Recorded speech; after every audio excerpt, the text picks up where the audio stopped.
കന്യാകുമാരി കൊല്ലക്കോട് വെങ്കഞ്ഞി വട്ടവിള ഭദ്രകാളി ക്ഷേത്രത്തിലെ മീനഭരണി തൂക്ക മഹോത്സവം ഇന്ന് 6ാം ദിവസം. ഉത്സവത്തിന്റെ ഭാഗമായി തൂക്കക്കാരുടെ നമസ്കാര ചടങ്ങ് പുരോഗമിക്കുകയാണ്.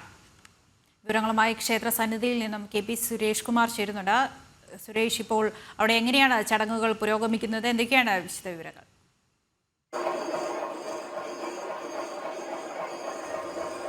ദിശ അമേശ്വരണം ദേവീശ്വരണം നമുക്ക് ദൃശ്യഗണിതനെ കാണാൻ സാധിക്കും. ചരിത്ര പ്രസിദ്ധമായ ഈ കൊല്ലങ്കോട് തൂക്ക മഹോത്സവത്തിന്റെ മീനഭരണി തൂക്ക മഹോത്സവത്തിന്റെ 6ാം സുദിനമായി ഇന്ന് തൂക്കക്കാരുടെ നമസ്കാര ചടങ്ങുകളാണ് പുരോഗമിക്കുന്നത്.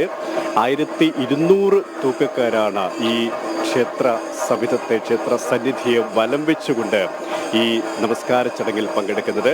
ഏപ്രിൽ 1-നാണ് പ്രഖ്യാതമായ ചരിത്ര പ്രസിദ്ധമായ ഈ തൂക്ക മഹോത്സവം. ആ തൂക്ക മഹോത്സവത്തിൽ പങ്കെടുക്കുന്ന തൂക്കക്കാർ അവരുടെ ശാരീരിക ക്ഷമത, ആ ക്ഷമതയുമായി ബന്ധപ്പെട്ടതാണ് ഈ നമസ്കാര ചടങ്ങുകൾ. അവരുടെ ശാരീരികവും മാനസികവുമായി അവരെ ഈ തൂക്കത്തിന്, ഈ കുഞ്ഞുങ്ങളെ വില്ലിൽ എടുത്ത് തൂക്കച്ചടങ്ങിന് വിധേയരാക്കുമ്പോൾ അതിന് ശാരീരികമായി അവരെ പ്രാപ്തമാക്കുക എന്ന് തന്നെയാണ് ഈ നമസ്കാര ചടങ്ങിൻ്റെ ഏറ്റവും വലിയ സവിശേഷത. രാവിലെയും വൈകുന്നേരവുമായിട്ടാണ് ഈ 1200 പേരും ഈ നമസ്കാര ചടങ്ങിൻ്റെ ഭാഗമായിട്ടുള്ള ആരോഗ്യ കായിക ക്ഷമത വീണ്ടെടുക്കാനുള്ള അല്ലെങ്കിൽ നിലനിർത്താനുള്ള ഈ ഒരു ചടങ്ങിൻ്റെ ഭാഗമാകുന്നത് എന്നതാണ് ഏറ്റവും വലിയ സവിശേഷത. 1175 കുഞ്ഞുങ്ങളെയാണ് അമ്മയുടെ തിരുനടയിൽ വില്ലിൽ തൂക്കുന്നത്. കുട്ടികളെ കൈകളിലേന്തി വില്ലിൽ തൂങ്ങുന്ന 1200 പേരാണ്. ഈ ദൃശ്യങ്ങളിൽ നിന്ന് നമുക്ക് കാണാൻ സാധിക്കുന്നത് പോലെ തന്നെ ഈ നമസ്കാര ചടങ്ങിൽ പങ്കെടുക്കുന്നത്. കുട്ടികളെ തൂക്കാൻ നിയോഗിക്കപ്പെട്ട ഇവർ ഈ ബുധനാഴ്ച മുതലാണ് വ്രതം നോറ്റ് ഇവിടെയുണ്ട്. ഇവരെ ശാരീരികമായി കൂടുതൽ പ്രാപ്തരാക്കാനാണ് ഈ നമസ്കാര ചടങ്ങുകൾ നടക്കുക. ബുധനാഴ്ച രാവിലെയാണ് തൂക്ക നേർച്ച നറുക്കെടുപ്പ് നടന്നത്. തൂക്കക്കാർ സ്നാനശേഷം മുലക്ഷേത്രത്തിലെ വിഘ്നേശ്വരന് നാളികേരമുടച്ചാണ് ഈ വെങ്കഞ്ഞി ക്ഷേത്രത്തിൽ എത്തിയത്. ഏപ്രിൽ 1-നാണ് ചരിത്ര പ്രസിദ്ധമായ തൂക്ക നേർച്ച നടക്കുക. രാവിലെ 6:30 മുതൽ തൂക്ക നേർച്ച ആരംഭമാണ്. പിറ്റേന്ന് പുലർച്ചെ വരെ ചടങ്ങ് നീണ്ടു നിൽക്കും. തൂക്ക നേർച്ച അവസാനിച്ച ശേഷം വില്ലിൽ മൂട്ടിൽ കുരുതി തർപ്പണത്തോടെയാണ് മഹോത്സവത്തിന് സമാപനമാകുന്നത്. കഴിഞ്ഞ ചൊവ്വാഴ്ചയാണ് തൂക്കക്കാരുടെ ആരോഗ്യ ക്ഷമത, അവരുടെ പരിശോധന നടന്നത്. അതിനുശേഷമാണ് ഇപ്പോൾ ഈ തൂക്കക്കാർ ഈ ക്ഷേത്രത്തിന് വലം വെച്ചുകൊണ്ട് നമസ്കാര ചടങ്ങിൽ പങ്കെടുത്തുകൊണ്ടിരിക്കുന്നത്. 1200 തൂക്കക്കാരാണ് ഇത്തവണ ചടങ്ങിന് വേണ്ടി നിയോഗിക്കപ്പെട്ടത്. അമ്മയുടെ സവിധത്തിൽ അമ്മയുടെ പ്രാർത്ഥനാ ഫലമായി അമ്മയെ പ്രാർത്ഥിച്ചുകൊണ്ട് കുഞ്ഞുങ്ങൾ ലഭിച്ച സന്താന ലബ്ധി ഉണ്ടായ ആ ഒരു സന്തോഷത്തിലാണ് മാതാപിതാക്കൾ ഇവിടെ ഈ ഒരു സന്നിധിയിലേക്ക് കുഞ്ഞുങ്ങളെ തൂക്ക നേർച്ച നേരുന്നത്. നിങ്ങൾക്ക് കുഞ്ഞുങ്ങളുണ്ടായാൽ, സന്താന സൗഭാഗ്യമുണ്ടായാൽ, ആയുരാരോഗ്യ സൗഖ്യമുണ്ടായാൽ ആ കുഞ്ഞുങ്ങളെ അമ്മയുടെ തിരുസന്നിധിയിലേക്ക് കൊണ്ടുവന്ന് തൂക്ക നേർച്ചയ്ക്ക് വിധേയമാക്കുമെന്നുള്ള ആ ഒരു പ്രാർത്ഥന, ആ പ്രാർത്ഥനയുടെ സഫലീകരണം എന്ന രീതിയിലാണ് ചരിത്ര പ്രസിദ്ധമായ ഈ തൂക്ക മഹോത്സവം നടക്കുന്നത്. ഇപ്രാവശ്യം ഏപ്രിൽ 1-ാം തീയതിയാണ് തൂക്ക മഹോത്സവത്തിൻ്റെ തീയതി നിശ്ചയിക്കപ്പെട്ടിരിക്കുന്നത്. ആ തൂക്ക മഹോത്സവത്തിന് തൂക്കക്കാരാകാൻ നിയോഗിക്കപ്പെട്ട ഭാഗ്യം ലഭിച്ച 1200 പേരാണ് ഇവിടെ ഈ ദൃശ്യങ്ങളിൽ കാണാൻ സാധിക്കുന്നത് പോലെ തന്നെ തൂക്ക മഹോത്സവത്തിൻ്റെ ഭാഗമായിട്ടുള്ള നമസ്കാര ചടങ്ങിൻ്റെ ശാരീരിക ക്ഷമത പരിശീലനം എന്ന് തന്നെ നമുക്ക് പറയാം. അതൊരു ചടങ്ങാണ്, ഭക്തിനിർഭരമായ ഒരു ചടങ്ങാണ്. ആ ഒരു ചടങ്ങിൽ പങ്കെടുത്തുകൊണ്ടിരിക്കുകയാണ്.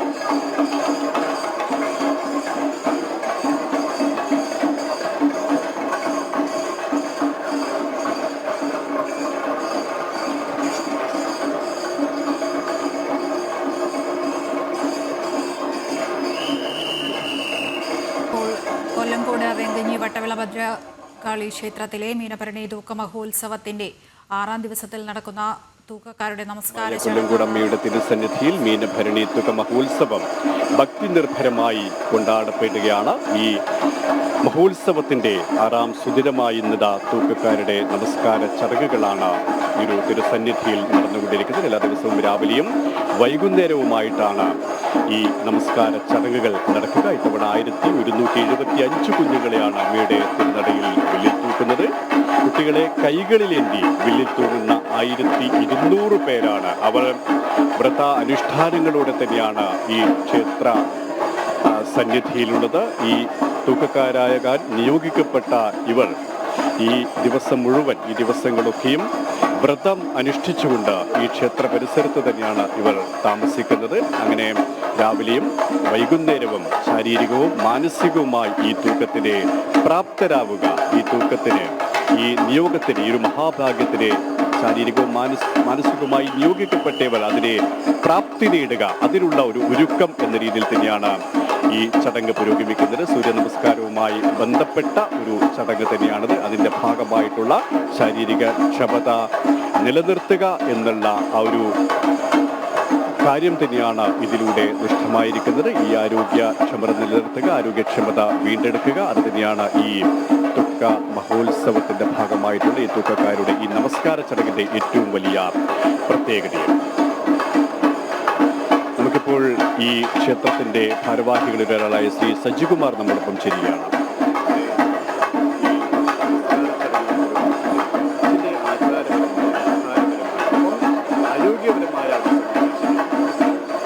നമസ്കാരം.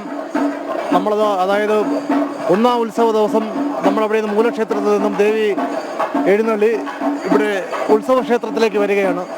അതിനുശേഷം നമ്മളിവിടെ 10 ദിവസം ഇവിടെ തന്നെയാണ് എല്ലാ പരിപാടികളും നടക്കാറുള്ളത്. നമ്മളെ തൂക്കം രജിസ്ട്രേഷൻ സ്റ്റാർട്ട് ചെയ്യുന്നത് ജനുവരിയിലാണ്. ജനുവരി മുതൽ 3-ാം ഉത്സവം വരെയുള്ള തൂക്കക്കാരെ ടോട്ടൽ കണക്കെടുത്തുകൊണ്ട് അവരെ നമ്മൾ അന്ന് വിശദമായ വൈദ്യ പരിശോധനയ്ക്ക് വേണ്ടി വിധേയമാക്കുകയും അവരുടെ ഹൈറ്റ്, വെയിറ്റ്, ബാക്കിയുള്ള കാര്യങ്ങൾ ഉൾപ്പെടെ നമ്മളൊരു മാനദണ്ഡമുണ്ട്. അതനുസരിച്ച് തൂക്കക്കാരെ സെലക്ട് ചെയ്യുന്നു. ഡോക്ടേഴ്സിൻ്റെ പാനൽ ഓഫ് ഡോക്ടേഴ്സിനെ വെച്ച് അവരെ സെലക്ട് ചെയ്യുകയാണ്. സെലക്ട് ചെയ്തതിന് ശേഷം നമ്മൾ 4-ാം ഉത്സവ ദിവസം തൂക്കക്കാരെ നറുക്കെടുപ്പിലൂടെ അവരുടെ എത്രാമത്തെ വണ്ടിയാണെന്നും എത്രാമത്തെ തൂക്കമാണെന്നും നിശ്ചയിക്കുന്നു. 4-ാം ഉത്സവ ദിവസം വൈകിട്ട് നമ്മളിവിടെ ഇതുപോലെ എല്ലാ തൂക്കക്കാരെയും തിരഞ്ഞെടുത്തതിന് ശേഷം വൈദ്യ പരിശോധന നടത്തുന്നതാണ്. 4-ാം ഉത്സവത്തിന് ശേഷം നമ്മൾ ഈ നമസ്കാരം സ്റ്റാർട്ട് ചെയ്യും. ഈ നമസ്കാരത്തിൻ്റെ പ്രത്യേകത എന്ന് പറഞ്ഞാൽ ഇവർക്ക് ആവശ്യത്തിന് ആരോഗ്യവും മാനസികവും ശാരീരികമായ ആരോഗ്യത്തിന് വേണ്ടിയിട്ടാണ് നമ്മൾ ഈ നമസ്കാരം നടത്താറുള്ളത്. 3-ാം ഉത്സവ ദിവസം കഴിഞ്ഞതിന് ശേഷം 4-ാം ഉത്സവ ദിവസമാണ് അവരിവിടെ സ്റ്റേ ചെയ്യുന്നത്. ഈ സ്റ്റേ ചെയ്യുന്ന അന്ന് മുതൽ നമ്മൾ ആദ്യത്തെ ദിവസമാണെങ്കിൽ 3 വളയവും ഓരോ ദിവസം കൂടുന്തോറും അവസാനം 9-ാം ഉത്സവ ദിവസമാകുമ്പോൾ 8 വളയം അവർ കംപ്ലീറ്റ് ചെയ്യും. അതുപോലെ തന്നെ 9-ാം ഉത്സവ ദിവസങ്ങളിലും ഉരുൾ നേർച്ച, മുട്ടുകുത്തി നമസ്കാരം എന്നിവ ഉണ്ടായിരിക്കുന്നതാണ്. അതുപോലെ തന്നെ 9-ാം ഉത്സവ ദിവസം രാവിലെ അവർ സമുദ്രത്തിലെത്തി സമുദ്ര തീർത്ഥാടനം കഴിഞ്ഞ് തിരിച്ച് ക്ഷേത്രത്തിലെത്തി അന്നും തിരിച്ച് വീണ്ടും ശയന പ്രദക്ഷിണം ഉണ്ടായിരിക്കുന്നതാണ്. നമ്മളത് ചെയ്യുന്നതെന്ന് വെച്ചാൽ അവർക്ക് ഫിസിക്കൽ ഫിറ്റ്നസ് വളരെ അത്യാവശ്യമാണ്. കാരണം കുഞ്ഞുങ്ങളെ വില്ലിലേക്ക് മുകളിലേക്ക് കൊണ്ടുപോകുമ്പോൾ അവർക്ക് അതിനാവശ്യമായ ശാരീരിക ബലവും മാനസിക ബലവും വളരെ അത്യാവശ്യമാണ്. അതിനുമാണ് നമ്മൾ ഈ നേർച്ച. ഈ 1200 പേരാണല്ലോ ഇപ്പോൾ ഇതിന് നിയോഗിക്കപ്പെട്ടത്. അവരുടെ ഒരു തെരഞ്ഞെടുപ്പ് എങ്ങനെയാണ്? 1200, അതായത് നമ്മളെ ഞാൻ നേരത്തെ സൂചിപ്പിച്ചതുപോലെ ജനുവരിയിലാണ് രജിസ്ട്രേഷൻ സ്റ്റാർട്ട് ചെയ്തത്. നമ്മളപ്പോൾ ഇതുവരെ കിട്ടിയിട്ടുള്ള തൂക്കം എന്ന് പറഞ്ഞാൽ 1165 തൂക്കമാണ് പിള്ളത്തൂക്കമായിട്ട് നമ്മൾ രജിസ്റ്റർ ചെയ്തിട്ടുള്ളത്. ഈ 1165 പേർക്ക് കുട്ടികളുണ്ടായിരിക്കും. അല്ലാതെ തന്നെ നമ്മൾ ഈ സ്പെയർ തൂക്കക്കാർക്ക് എന്തെങ്കിലും അസൗകര്യം ഉണ്ടാവുകയാണെങ്കിൽ അവർക്ക് വേണ്ടിയിട്ട് ഒരു 31 സ്പെയർ തൂക്കക്കാരെയും പിന്നെ ദേവി തൂക്കം എന്ന് പറയും. ആദ്യത്തെ തൂക്കം 4 തൂക്കക്കാരെ വെച്ച് ഒരു തൂക്കം ദേവിക്ക് വേണ്ടിയിട്ട് പണ്ട് ദേവസ്വം ബോർഡ് മുമ്പായിട്ട് തിരുവിതാംകൂർ രാജഭരണ സമയം മുതലേ അത് രാജകുടുംബത്തിൻ്റെ ഒരു അവകാശമായിരുന്നു ആദ്യത്തെ ഒരു വണ്ടിയുടെ തൂക്കം. ആ ആചാരമായിട്ട് തന്നെയാണ് നമ്മളിപ്പോഴും ദേവസ്വം തൂക്കം 4 തൂക്കം. അങ്ങനെയാണ് ടോട്ടൽ നമുക്ക് 1200 തൂക്കങ്ങൾ ഇപ്പോഴുള്ളത്.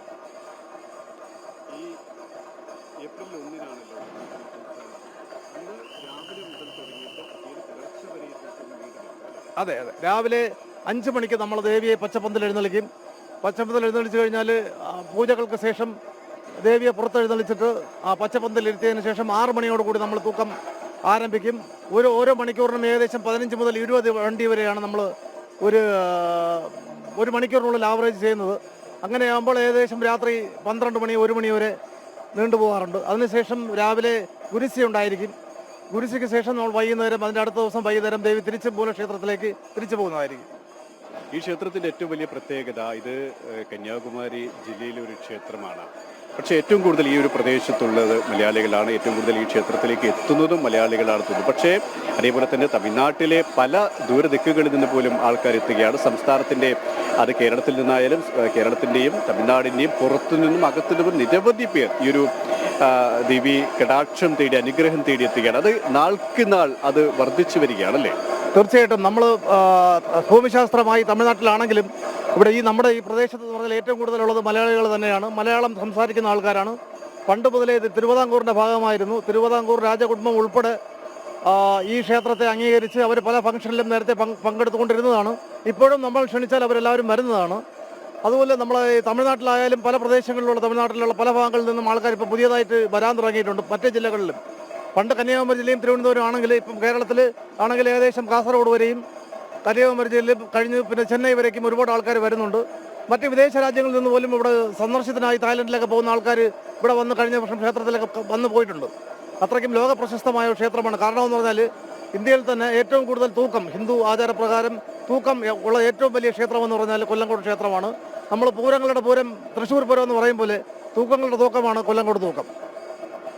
ശരി, ഏതായാലും ഈ സൂചിപ്പിച്ചതുപോലെ തന്നെയാണ് ഈ തൂക്കങ്ങളുടെ മഹോത്സവമായ ഈ കൊല്ലങ്കോട് തൂക്കത്തിൽ അതിൽ ശാരീരികമായി തിരഞ്ഞെടുക്കപ്പെട്ടവർ, മാനസികമായും തിരഞ്ഞെടുക്കപ്പെട്ടവർ അതിനെ എല്ലാം കൊണ്ട് പ്രാപ്തമാക്കപ്പെടുന്ന ഒരു ചടങ്ങ്. അത് എല്ലാ ദിവസവും രാവിലെയും വൈകുന്നേരവുമാണ് ഈ ചടങ്ങ് നടക്കുന്നത്. ഇപ്പോഴിതാ ഈ അമ്മയുടെ തിരുസന്നിധിയിൽ ഈ ഒരു ചടങ്ങ് ഭക്തി നിർഭരമായി തന്നെ ആ ചടങ്ങ് നടക്കുകയാണ്. ഏകദേശം 7 ലക്ഷത്തോളം ഭക്തരാണ് സംസ്ഥാനത്തിൻ്റെ വിവിധ ഭാഗങ്ങളിൽ നിന്നും, അത് തമിഴ്നാടായാലും കേരളമായി കഴിഞ്ഞാലും അകത്തു നിന്നും പുറത്തു നിന്നുമായിട്ട് ഈ ഒരു സന്നിധിയിലേക്ക് ഈ ഒരു മഹോത്സവത്തിൻ്റെ ഭാഗമായി എത്തിച്ചേരുക എന്നാണ് സംഘാടകരുടെ ഒരു കണക്കുകൂട്ടൽ. ഓരോ വർഷം കഴിയുന്തോറും ഇവിടെ എത്തുന്ന ഈ ഭക്തരുടെ എണ്ണത്തിൽ വലിയ വർധനവാണ് ഉണ്ടാകുന്നത്. അമ്മയുടെ ഈ ഒരു അനുഗ്രഹം ലഭിച്ചവർ മാത്രമല്ല, ആ അനുഗ്രഹ വർഷം കേട്ടറിഞ്ഞ് ആ പുണ്യദർശനം തേടി അനവധി ഭക്തരാണ്, ഭക്തസഹസ്രങ്ങളാണ് ഈ ഒരു സന്നിധിയിലേക്ക് എത്തിച്ചേരുന്നത്.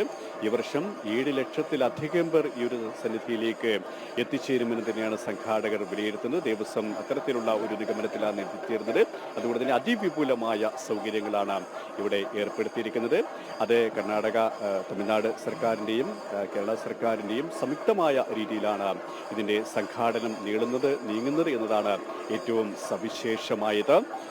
നമുക്ക് ദൃശ്യങ്ങളിൽ നിന്ന് കാണാൻ സാധിക്കും. നേരത്തെ സൂചിപ്പിച്ചതുപോലെ തന്നെ, ശ്രീ സജികുമാർ സൂചിപ്പിച്ചതുപോലെ തന്നെ, ഈ ചടങ്ങിൻ്റെ ഭക്തിനിർഭരമായ ഈ ഒരു ചടങ്ങ് അതിന് പല ലക്ഷ്യങ്ങളുണ്ട്. അത് ഒന്ന്, ഈ അമ്മയുടെ സന്നിധിയിൽ കാലാകാലങ്ങളായി തുടർന്നു പോകുന്ന ആചാരാനുഷ്ഠാനം, അതിലുപരിയായിട്ട് ഇവരെ, ഈ തൂക്കക്കാരെ ശാരീരികമായി അവരെ പ്രാപ്തരാക്കുക. ഇങ്ങനെ പ്രാപ്തരാക്കാനുള്ള ഒരു നിയോഗം എന്ന രീതിയിൽ തന്നെയാണ്, ഈ പ്രാപ്തരാക്കാനുള്ള ഒരു സംവിധാനം എന്ന രീതിയിൽ തന്നെയാണ് ഇപ്പോൾ ഈ നമസ്കാര ചടങ്ങുകൾ പുരോഗമിച്ചുകൊണ്ടിരിക്കുന്നത്. ഈ ക്ഷേത്രത്തിൻ്റെ, ഈ വെങ്കഞ്ഞി ക്ഷേത്രത്തിൻ്റെ ചുറ്റും ഈ നമസ്കാര ചടങ്ങ് പുരോഗമിക്കുകയാണ്. തിരഞ്ഞെടുക്കപ്പെട്ട 1200 പേരും അവർ വ്രതാനുഷ്ഠാനങ്ങളോടെയാണ് ഇവിടെ കഴിയുന്നത്. നാമജപങ്ങളോടെ, അമ്മയുടെ സ്തുതിയോടെ ഇവിടെ കഴിയുന്നു. മത്സ്യമാംസാദികൾ ഉപേക്ഷിച്ചുകൊണ്ട് ഇവിടെ ആ വ്രതാനുഷ്ഠാനങ്ങളോടെ ഇവർ ഇവിടെ കഴിയുകയാണ്. അങ്ങനെ തിരഞ്ഞെടുക്കപ്പെട്ട ഈ 1200 പേരാണ് ഇപ്പോൾ ഇതാ നമസ്കാര ചടങ്ങുകൾ പൂർത്തീകരിച്ചിരിക്കുന്നു. നമസ്കാര ചടങ്ങ് പൂർത്തീകരിച്ചതിന് ശേഷം ഇവരൊക്കെയും അമ്മയുടെ തിരുനടയിൽ പോയി പ്രാർത്ഥിച്ച് പിന്നീട് വീണ്ടും സന്ധ്യയ്ക്ക് ഇവിടെ മറ്റ് ചടങ്ങുകളുണ്ട്. ഇതിനുശേഷം നമ്മുടെ ക്ഷേത്ര സന്നിധിയിൽ മറ്റ് ചടങ്ങുകൾക്ക് ആരംഭമാവുകയാണ്. ആ ചടങ്ങുകൾക്കും ഇവർ ഭാഗമാകും. ഇങ്ങനെ ഓരോ ദിവസവും ഇവർ ഇത്തരത്തിലുള്ള നമസ്കാര ചടങ്ങുകൾക്ക് ഇവരാകുന്നു. ശാരീരിക മാനസികമായിട്ടുള്ള പ്രാപ്തി നേടുന്നു. അതിനുശേഷമാണ് നേരത്തെ സൂചിപ്പിച്ചതുപോലെ തന്നെ 1-ാം തീയതി ഈ ചരിത്രപ്രസിദ്ധമായ ഈ ഒരു തൂക്ക മഹോത്സവം നടക്കുക. ഈ തൂക്ക മഹോത്സവത്തിൽ ഈ കുഞ്ഞുങ്ങളെ പിള്ളത്തൂക്കം എന്നാണ് അതറിയപ്പെടുന്നത്. ഈ വർഷം 1975 കുഞ്ഞുങ്ങളെയാണ് ഈ തൂക്കത്തിന് തിരഞ്ഞെടുത്തിരിക്കുന്നത്. അത്രയും പേരാണ് രജിസ്റ്റർ ചെയ്തിരിക്കുന്നത്. അത് ഈ തമിഴ്നാട് മാത്രമല്ല, കേരളം മാത്രമല്ല, പല സ്ഥലങ്ങളിൽ നിന്ന്, ദൂരസ്ഥലങ്ങളിൽ നിന്ന് പോലും ഇത്തവണ രജിസ്റ്റർ ചെയ്തിട്ടുണ്ടെന്നാണ് സംഘാടകർ മനസ്സിലാക്കാൻ സാധിക്കുന്നത്. അതിൻ്റെ ഏറ്റവും വലിയ സവിശേഷത ഹൈന്ദവ വിശ്വാസപ്രകാരമാണ്, സനാതന ധർമ്മത്തിൽ ഊന്നിക്കൊണ്ടുള്ള ഒരു വിശ്വാസ പ്രമാണമാണ് ഇവിടെ പിന്തുടരുന്നത്. എന്നാൽ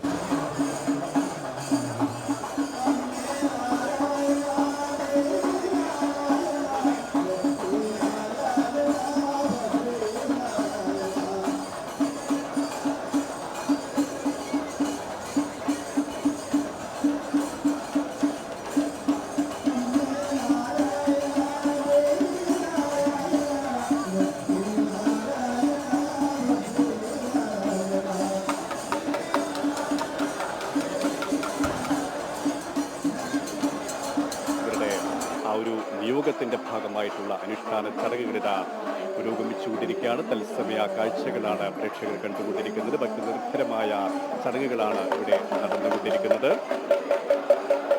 ഇവിടെ നമുക്ക് കാണാൻ സാധിക്കും നമസ്കാര ചടങ്ങുകൾക്ക് ശേഷമുള്ള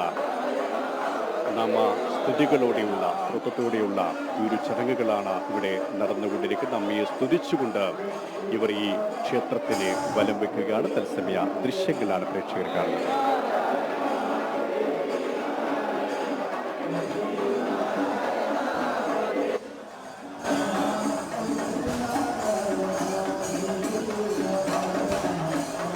നടക്കുന്നത് രാവിലെ 6:30 മുതൽ തന്നെ തൂക്കനേർച്ച തുടങ്ങും. പിറ്റേന്ന് പുലർച്ചെ വരെ ചടങ്ങുകൾ അത്രയും കുരുന്നുകളാണ് ഈ തൂക്ക നേർച്ചയ്ക്കായി രജിസ്റ്റർ ചെയ്തിരിക്കുന്നത്. 1200 ഈ നമുക്ക് ദൃശ്യങ്ങളിൽ കാണുന്ന 1200 പേരാണ് ആ കുഞ്ഞുങ്ങളെ തൂക്കുന്നത്. അങ്ങനെ ഏപ്രിൽ 1 ആ ചരിത്ര പ്രസിദ്ധമായ ചടങ്ങ് നടക്കും. ഈ കഴിഞ്ഞ ചൊവ്വാഴ്ചയാണ് തൂക്കക്കാരുടെ ആരോഗ്യക്ഷമത നടന്നത്. ആരോഗ്യക്ഷമതയിൽ വിജയിച്ച തിരഞ്ഞെടുക്കപ്പെട്ട 1200 പേരാണ് ഇപ്പോൾ നമ്മൾ ദൃശ്യങ്ങളിൽ കാണുന്ന പോലെ തന്നെ അമ്മയുടെ തിരുസന്നിധിയിൽ അമ്മയെ വലം വെച്ചുകൊണ്ട് അമ്മയെ സ്തുതിച്ചുകൊണ്ട് നീങ്ങുന്നത്. ബുധനാഴ്ച രാവിലെയാണ് തൂക്ക് നേർച്ച നറുക്കെടുപ്പ് നടന്നത്. തൂക്കക്ക സ്നാനശേഷം മുലക്ഷേത്രത്തിൽ വിഘ്നേശ്വരന് നാളികേരമുടച്ചാണ് ഈ വെങ്കഞ്ഞി ക്ഷേത്രത്തിലേക്ക് എത്തിയത്. അതിനുശേഷം ഇവർ ഈ ക്ഷേത്ര പരിസരത്ത് തന്നെയാണ് താമസിക്കുന്നത്. വ്രതാനുഷ്ഠാനങ്ങളോട് തന്നെ അവർ അമ്മയെ മാത്രം സ്തുതിച്ചുകൊണ്ട് ദിവ്യ മന്ത്രങ്ങൾ ഉരുവിട്ടുകൊണ്ട് ഈ ഒരു ക്ഷേത്ര പരിസരത്ത് താമസിക്കുന്നു. വ്രതാനുഷ്ഠാനങ്ങളോടെ ശാരീരിക മാനസികമായിട്ടുള്ള വട്ടവിള ഭദ്രകാളി ക്ഷേത്ര സന്നിധിയിൽ നിന്ന് ആ വിവരങ്ങൾ നൽകിക്കൊണ്ടിരുന്നത്. മീനഭരണി തൂക്കത്തിന് മുന്നോടിയായി നടക്കുന്ന തൂക്കക്കാരുടെ നമസ്കാര ചടങ്ങാണ് ഇപ്പോൾ ക്ഷേത്രത്തിൽ പുരോഗമിച്ചുകൊണ്ടിരിക്കുന്നത്.